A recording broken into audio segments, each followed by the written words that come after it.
الله أكبر الله أكبر الله أكبر الله أكبر أشهد أن لا إله إلا الله أشهد أن لا إله إلا الله أشهد أن محمدا رسول الله أشهد أن محمدا رسول الله حي على الصلاة حي على الصلاة حي على الفلاح حي على الفلاح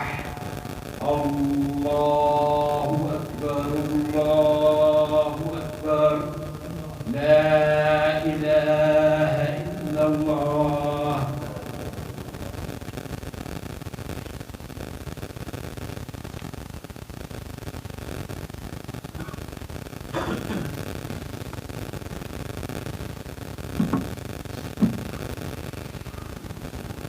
إن الحمد لله نحمده ونستعين به ونستهديه ونستغفره ونعوذ بالله من شرور أنفسنا ومن سيئات أعمالنا من يهده الله فهو المهتد ومن يضلل فلن تجد له وليا مرشدا والصلاة والسلام على أشرف الخلق أجمعين سيد الأنبياء والمرسلين حبيب رب العالمين سيدنا محمد صلى الله عليه وعلى آله وصحبه ومن تبعهم بإحسان إلى يوم الدين. اللهم اجعلنا معهم واجمعنا بهم في عليين من غير سابقة عذاب ولا حساب آمين يا رب العالمين. أما بعد. Dear brothers and sisters, the hardship on our brothers and sisters in Palestine is continuously happening day in, day out, day and night, every second, every minute.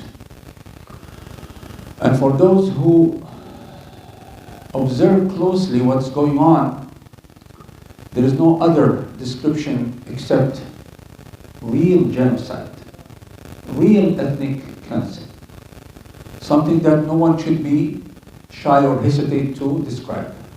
And this is how the whole international law, the court law of justice, human international organizations, even the occupier humanitarian organizations did start to recognize that this war is a genocide.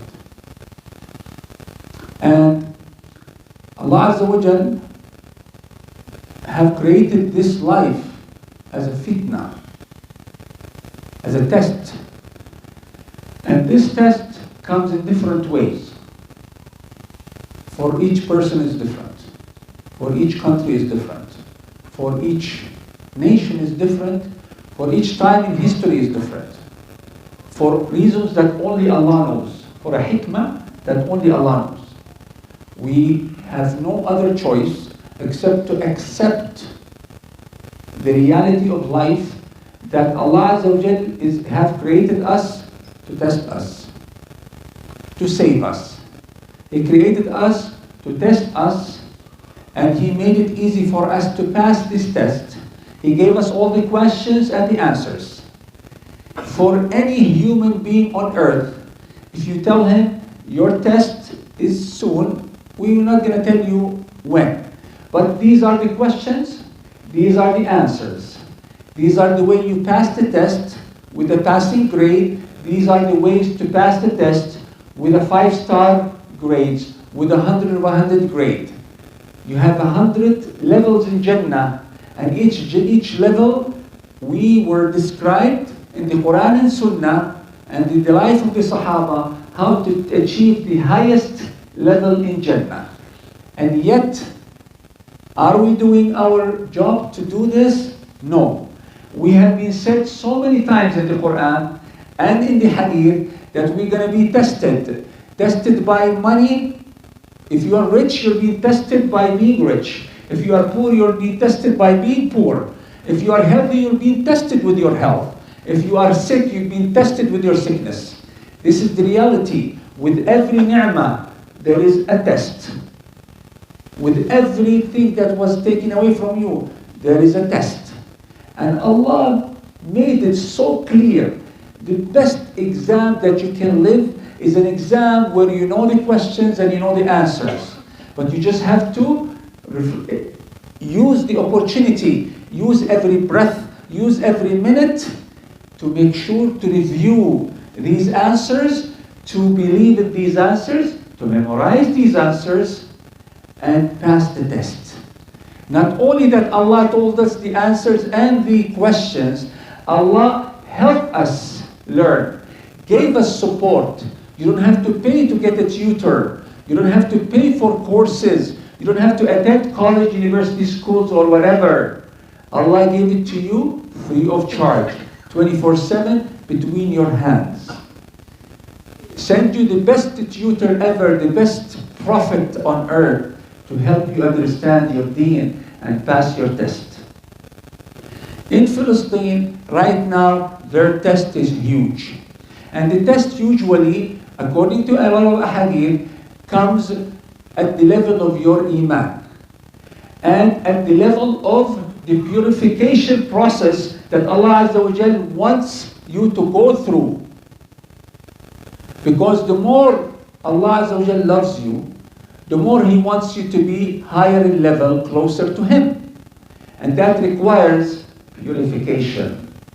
That requires a real test. Allah wants to hear your dua. Allah wants to feel your connection, to know your connection. Allah wants you to be on the straight path. But the fact of the matter is, Allah could do that in just kun fayakun, but Allah has made it your decision, yet calling you, and be so happy when you take few steps towards Him, Allah Azza wa Jal. And according to Hadith al-Qudsiyya, if you take few steps towards Allah, Allah takes huge steps towards you. The meaning. If you walk towards Allah, Allah runs towards you in a way that Allah knows. So brothers and sisters, we see the test is huge. And we see and hope and learn how brave, strong the Palestinians, the Muslims there, the young and elderly, women, children, husbands, wives, they're facing this test with full iman, with full submission. Now, we are not there. They are enjoying this type of jihad. But we are also tested by the same test that they are tested, but in a different way. And it could be a harder way. Why? Because إِنَّ اللَّهَ لَا يُكَلِّفُ نَفْسًا إِلَّا وُسْعَهَا. And in another ayah, إِنَّ اللَّهَ لَا يُكَلِّفُ نَفْسًا إِلَّا مَا أَتَاهَا. So Allah Azza wa Jal will only let you carry the weight that you are able to. Allah will only give you hardship with the ability to deal with hardship and manage your hardship.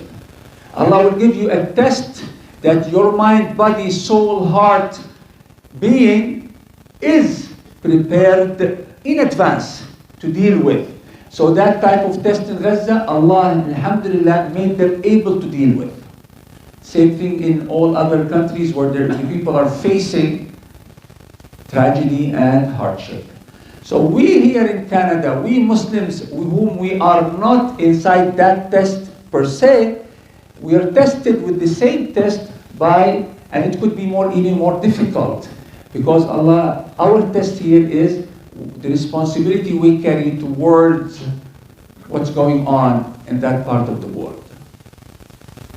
And now since we are in the month of Ramadan, the best month of the year, the best revelation that came, the last revelation that came it was in Ramadan, in these best 10 nights of Ramadan, of the whole year.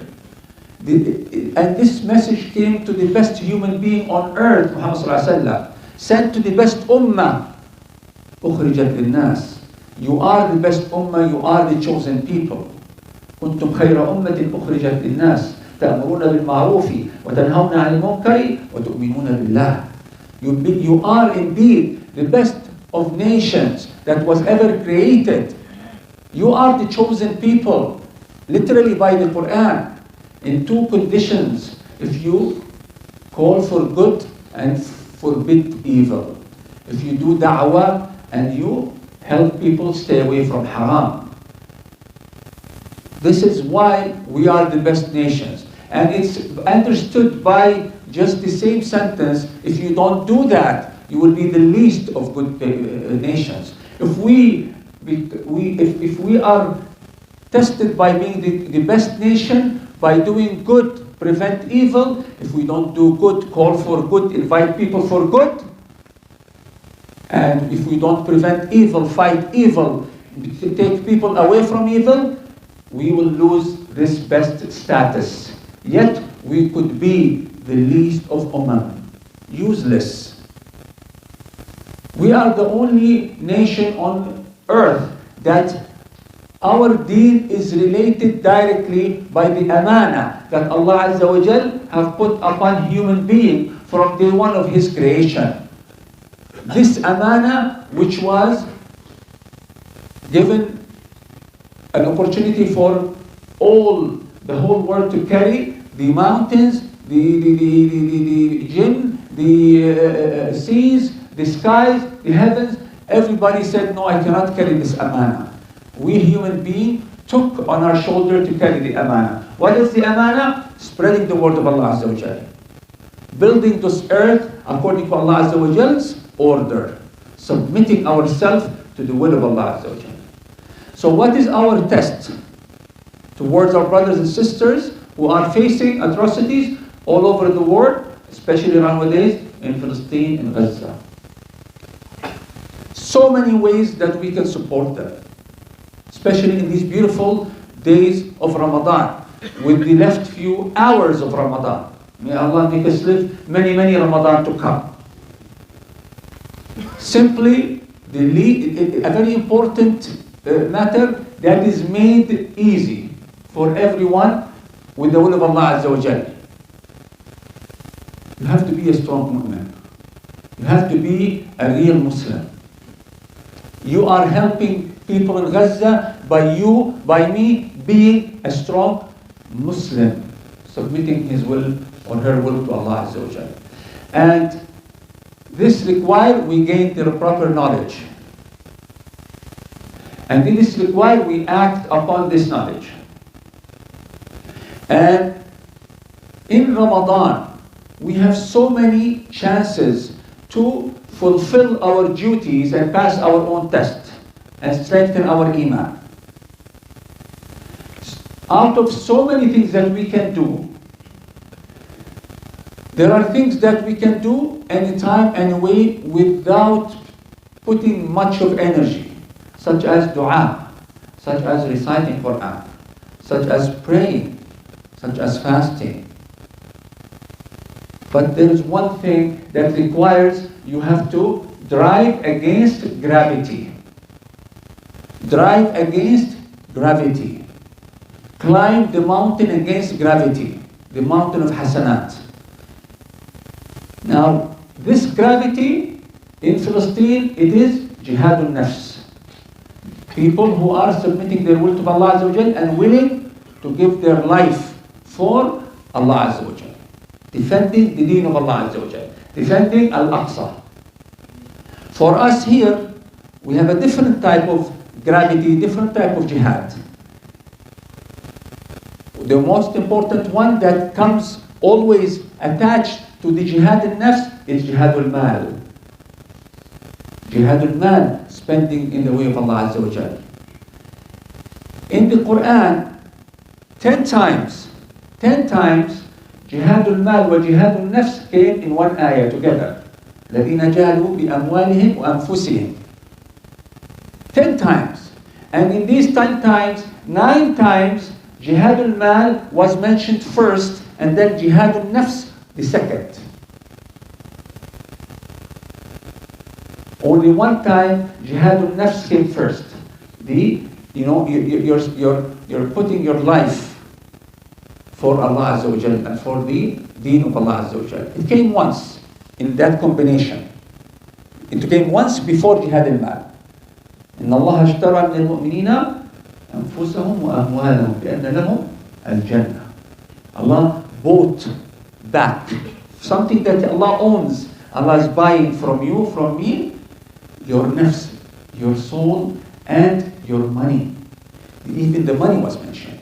All ulama said, of course, the importance of nafs is a top priority, is number one. When you spare, when you spend, when you give up your own life for the sake of Allah Azza wa Jal, when you risk your own life, that is the highest status. Because we all know, by instinct, we are naturally worried most of our life, about our life. But why 9 times out of 10, jihad al-mal was mentioned first? It is so simple and so easy. Because through the year, through history, how much do we spend in putting our life at risk compared to putting our money at risk?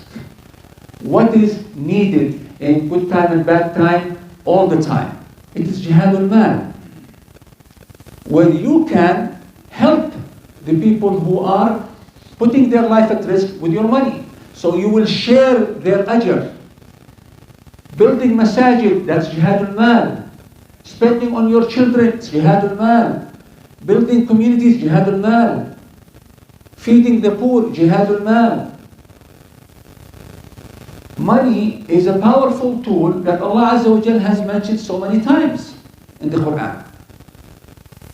And it was always mentioned, almost always mentioned, with sparing your life for the way of Allah Azza wa Jal.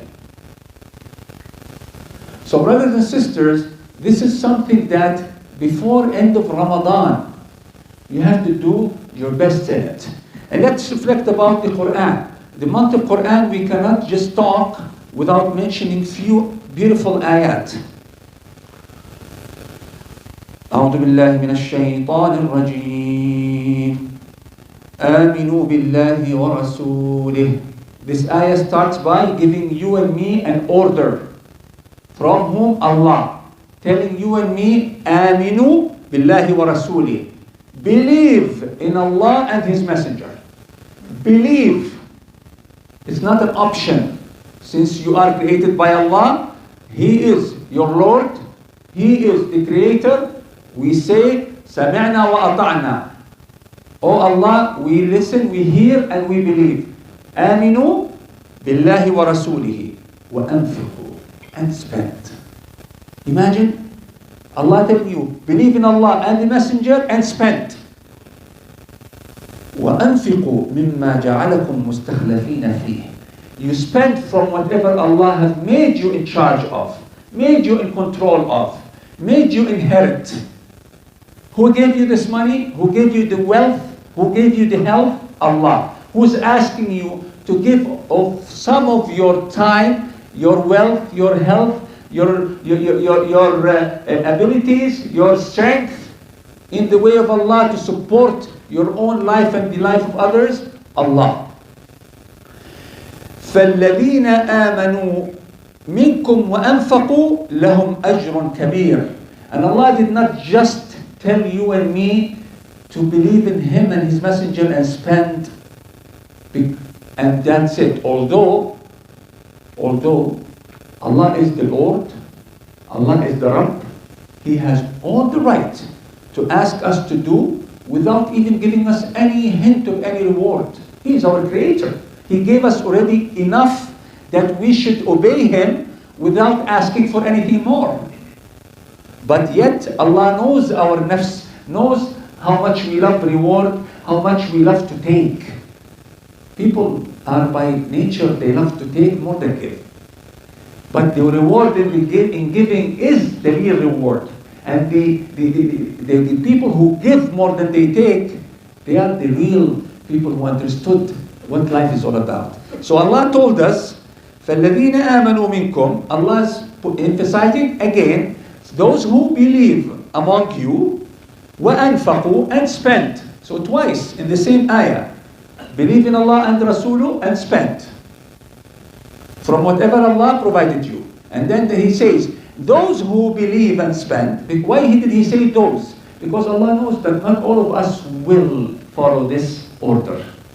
So from you mu'mins, you people who did believe in Allah and Rasuluh should spend. Allah knows not all people who believe will spend. So Allah said, those of you who believe and spend, لهم أجر كبير. They have a huge reward. When Allah, the owner of earth and the owner of universe, heaven and earth, Al-Ghani, the rich, خزائنه لا تفنى, his treasures, the wealth he owns never decreases. Allah Azza wa Jalla in one of the Ahadith Qudsiyya said, if I give every human being from the time of Adam alayhi salam till the time of Yawm al-Qiyamah, everything they ask for, you can ask for, to own the wealth of 100 kings, richest kings on earth, and multiple times. If Allah will give everyone who asks, as a child, a lady, a man, a woman, a poor, a rich, people can imagine unlimited ways of asking. If Allah gives us everything, He said this will never decrease from the kingdom of Allah Azza wa Jal. It will never take away from what Allah owns, except as a needle. A needle. How much, whatever the needle, if you dip it in the ocean, then you take it out, and then you look at the needle, whatever that needle took from the ocean, and how much water that needle takes from the ocean, this is how much the kingdom of Allah Azza wa Jal, the wealth of Allah Azza wa Jal will be decreased. Which is nothing. What a needle can carry of water. Just by taking it out, the water will slip down. The needle will not carry any water, not even one drop. Maybe you say it's going to be wet. A needle immediately will be dry in 2 seconds when you just lift it out of water. It's a needle. So this ayah we can talk a lot about. Allah is telling you, if we believe and spend, Allah will give us a big reward. Allah didn't mention what type of reward. Allah didn't mention how many houses in Jannah. Allah didn't mention how many wives, how much wealth, how much happiness. Allah left it up to Him. He just told you it's going to be a huge reward. If you believe Allah, if you trust Allah, if you know how big Allah, if you say Allahu Akbar and you mean it, that's enough for us to know when spending as a believer how much that will work. There's another very, very, very, very important ayah that we will inshallah finish with. And let me finish this ayah with the next inshallah part of the prayer. أقول قولي هذا واستغفر الله لي ولكم فيا فوز المستغفرين فاستغفروا الله يغفر لكم.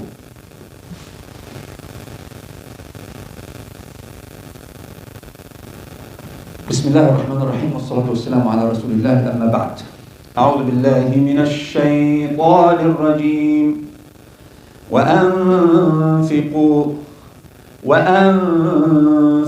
مما رزقناكم. Spend from whatever we provide you. That's Allah's words. من قبل أن يأتي أحدكم الموت. Before you face death, before death comes to you wherever you are, at any age, any geographical area, at any status, at any financial status you are in. Spend before it's too late, before the angel of death will knock your door. And actually he will not knock, He will knock your soul. He will take your soul without any excuse.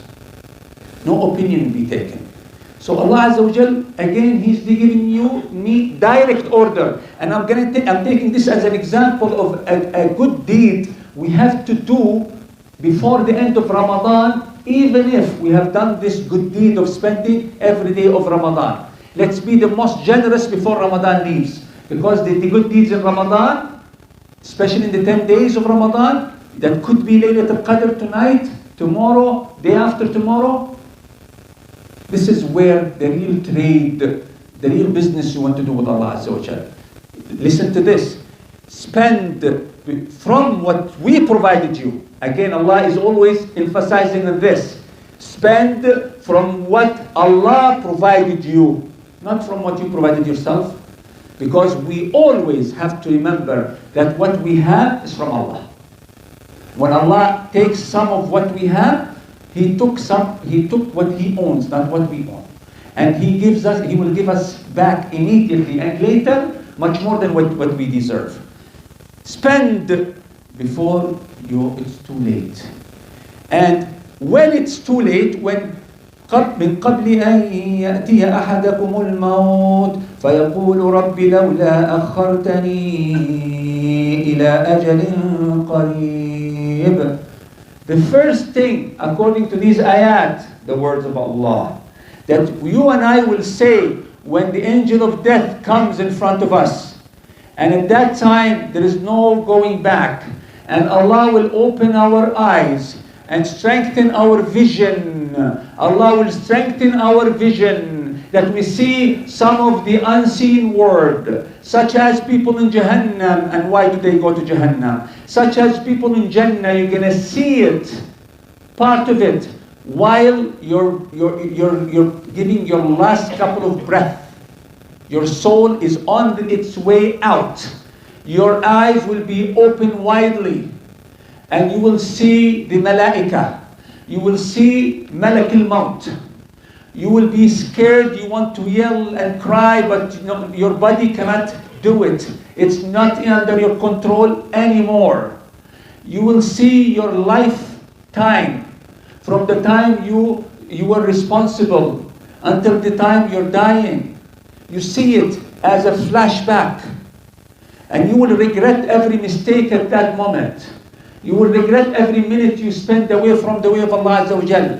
And you will regret every dollar you could have spent and you didn't. And from all this that you see, that seems forever for you, but it is actually few seconds. In reality, even the time changes. You are now in a different zone, in a different world, in a different level of life. Leaving the worldly, earthly life to the eternal life. So this transition, you will see things that you can, if you will describe, it takes you years, but it is a flash of a second. Now what Allah says in these ayat, you will say one thing. Oh Allah. You're going to ask Allah, not the angel of death, because you know your soul owned and taken by Allah. The angel of death is just a soldier. You will say, Allah, please give me a little bit more chance. Give me a few seconds, minutes, a day, an hour. To do what? To do what? To pray? No. Prayer, of course, it's good. To do what? To visit my mom? Make her give me dua? No. To fight enemies? No. To go Hajj? No.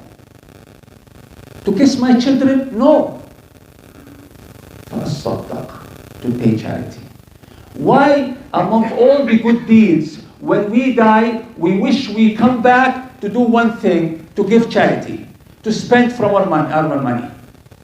According to ulama, because we have seen the value of giving charity. And we have seen the greediness and the too much calculation that we had whenever we see a box of a masjid. We think, oh, last week I gave $50. This week I'm going to skip. And if And I'm telling you, it happens to every one of us.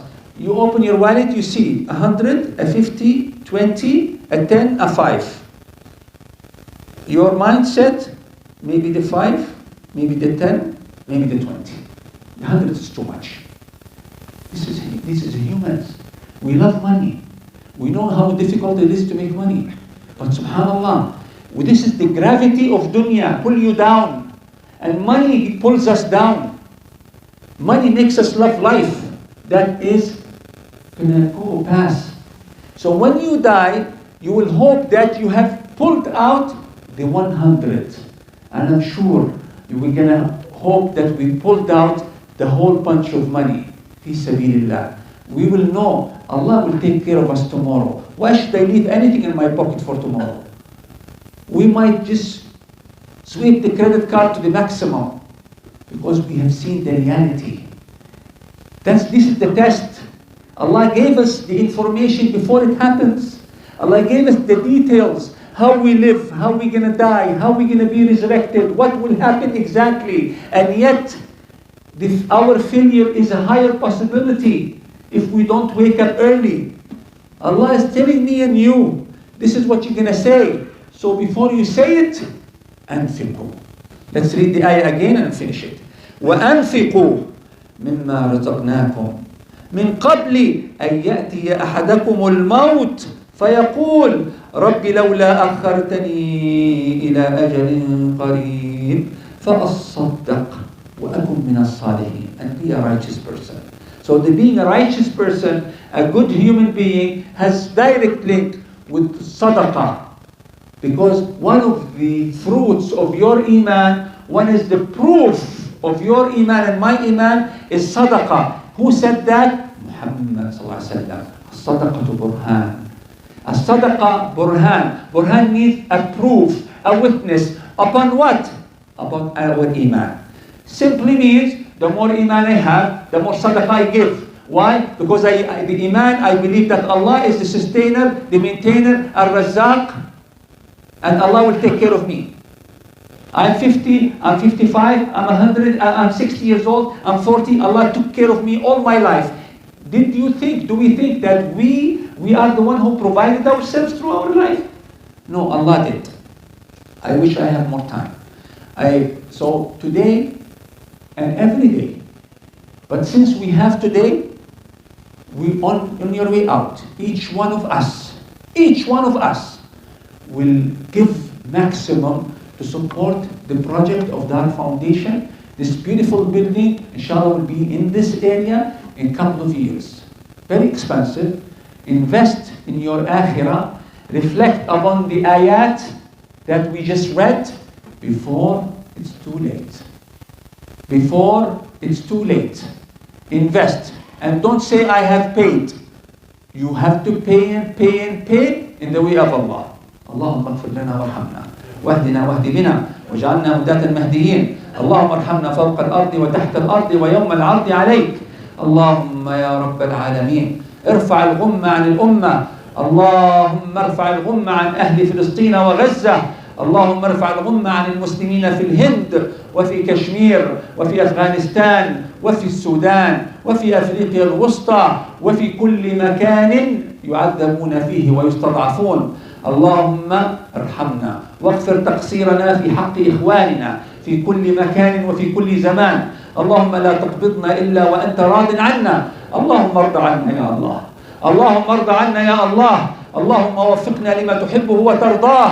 اللهم وفقنا لما تحبه وترضاه.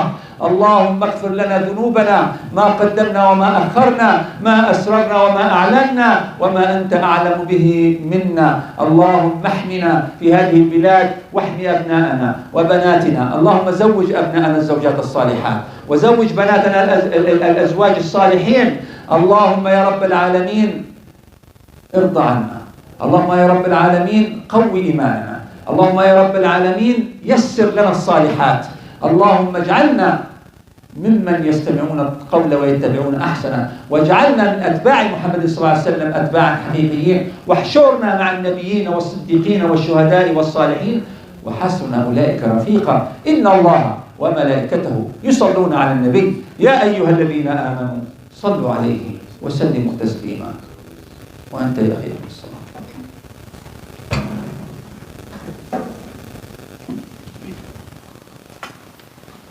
الله أكبر الله أكبر.